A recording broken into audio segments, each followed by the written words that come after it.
Hey y'all. Hey. So we're going to be talking about relationships, right? Mhm. Well, more specific, like what to do as you're preparing for a relationship. So a few things to be mindful of.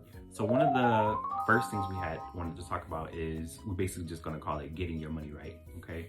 So as far as just looking at credit cards, how much debt do you owe, those type of things, being really able to look at, okay, what is my financial portfolio, whatever you want to call it, what does it look like? I think a lot of times we pray about having and wanting to be in a relationship. The preparing part is really important because a lot of times it may happen sooner than you may think it will. So looking at what's my spending habits like, do I have a budget?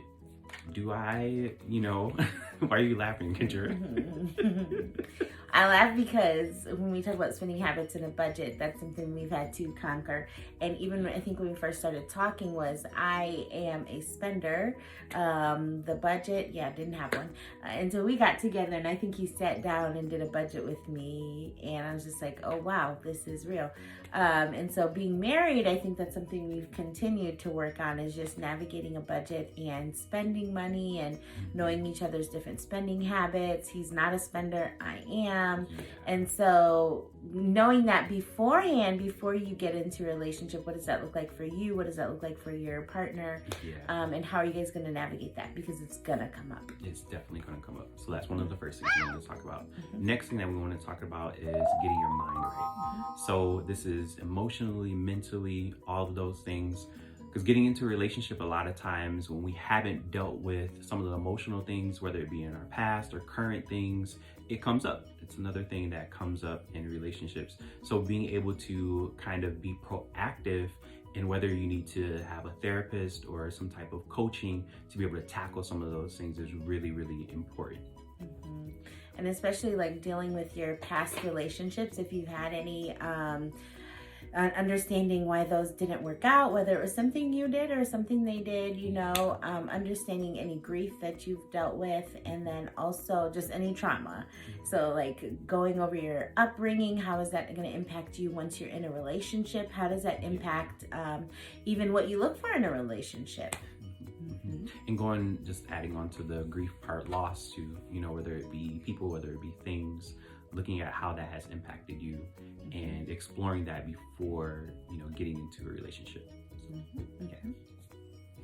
One of the next things we wanted to talk about is trusting in God and what He has told you. So if God has, spoken something to your spirit, being able to trust that, being able to really stand upon that. Also being able to take like frustrations that you may have as far as like timing, because a lot of times we may pray for a thing and be waiting and expecting, it to come and it to come to pass, but it's not exactly coming in the time that we want it to. It's going to come in God's time. And sometimes that honestly can be a little frustrating.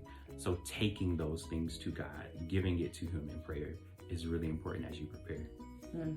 And so I have an example for me personally. So my parents were each other's like first everything, and so I just thought that was the most amazing thing. I was like, oh my gosh, I want that. And so in my mind I said, I don't want to date around. I want to be able to marry my first boyfriend. I want to be able to marry my best friend. I didn't want that like awkward getting to know you stage and that like dating and all of that, whatever. So I didn't want to have to do that. And so I thank God that I kind of stood firm to that and was able to, marry my best friend at the end of the day, because I know that's something that I held on to real firmly. And everyone used to be like, oh, that's not realistic. And, that sounds like Disney, fairy tale land, Nicholas Sparks, whatever. But, I stood firm on that desire, and I feel like that desire was placed in me from God, and He honored that, and I appreciate that was my journey, and that I was blessed to be able to receive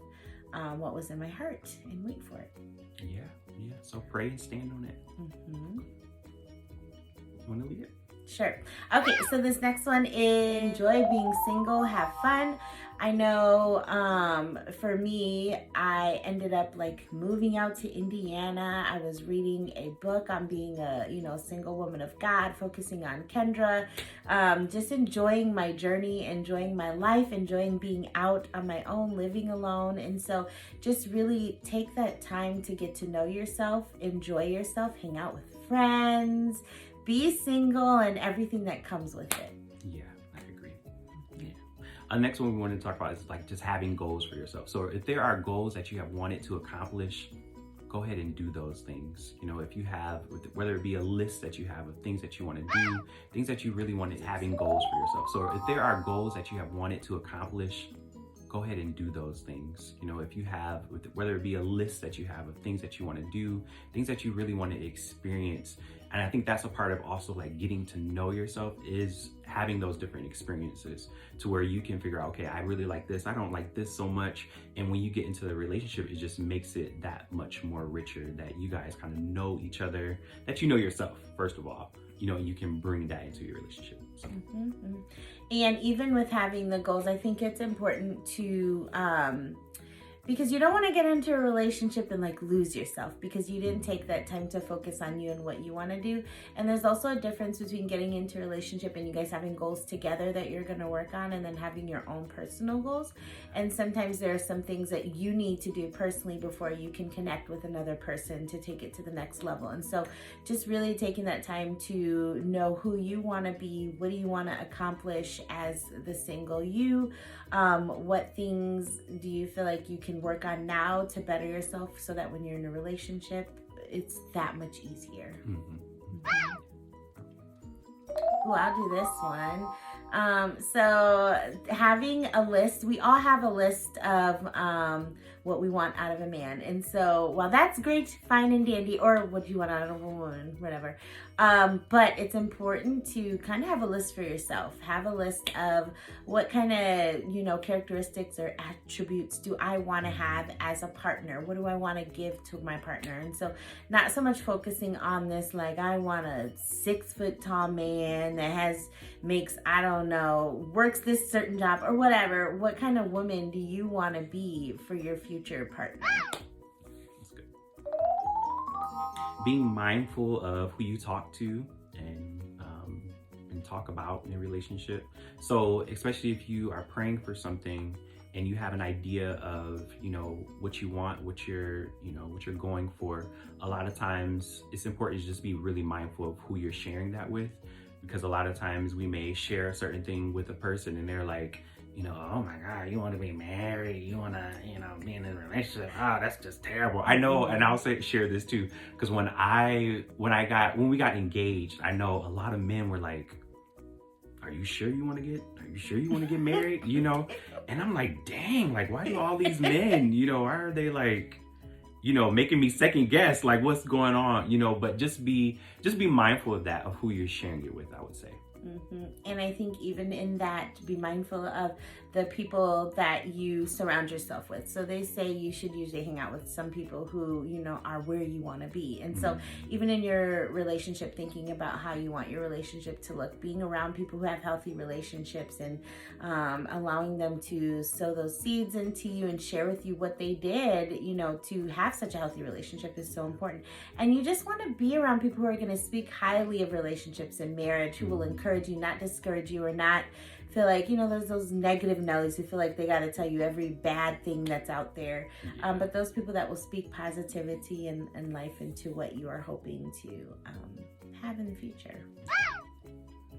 So the next one is evaluating the why behind your marriage. So marriage is a huge, huge step. Relationships are a huge step. And so I think sometimes we can get caught up in like the wedding and planning all of that jazz. It's exciting. Yeah. But at the end of the day, you leave that wedding and you go home and you have a marriage. You have a person you're with.